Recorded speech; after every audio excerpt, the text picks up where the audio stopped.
ചിലപ്പോൾ ജീവിതം നിങ്ങളെ പരീക്ഷിക്കും. ഒരിക്കലും നിങ്ങൾ പ്രതീക്ഷിക്കാത്തത് നിങ്ങളുടെ മേൽ വന്നു പതിക്കും. നിങ്ങൾക്കതിനെ തരണം ചെയ്യുകയല്ലാതെ മറ്റു മാർഗമില്ല. അന്നേരം ഒന്ന് ഓർമ്മിക്കുക, മലമുകളിൽ നടക്കുമ്പോൾ നിങ്ങളുടെ കാലുകൾക്ക് കൂടുതൽ ശക്തി ലഭിക്കും. ആഴങ്ങളിലേക്ക് ഊളിയിടേണ്ടി വരുമ്പോൾ നിങ്ങൾക്ക് കൂടുതൽ ഉയരങ്ങളിലേക്ക് എത്താനുള്ള ചോദന ലഭിക്കും. കൂടുതൽ പരീക്ഷണങ്ങൾ നിങ്ങൾ നേരിടേണ്ടി വന്നാൽ അത് നിങ്ങളെ ശക്തരാക്കാനുള്ള പാഠമുറയാണ് എന്ന് തിരിച്ചറിയുക.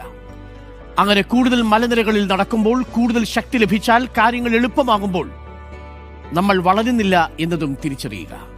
നിങ്ങൾ ഒരിക്കലും പരീക്ഷിക്കപ്പെടുന്നില്ലെങ്കിൽ, നിങ്ങൾ ഒരിക്കലും കുന്നിൻ മുകളിലേക്ക് യാത്ര ചെയ്യുന്നില്ലെങ്കിൽ, നിങ്ങളുടെ യാത്ര അത്ര വേഗം എളുപ്പമാകുന്നുവെങ്കിൽ നിങ്ങൾ വളരുന്നില്ല എന്നതാണ് അതിനർത്ഥം.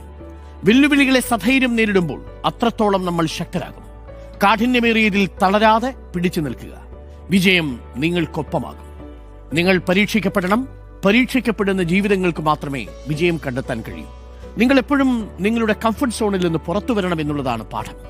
കംഫർട്ട് സോണിൽ ഉള്ളിലിരുന്നാൽ നിങ്ങളുടെ പേര് സിദ്ധാർത്ഥ രാജകുമാരൻ എന്നാണ്.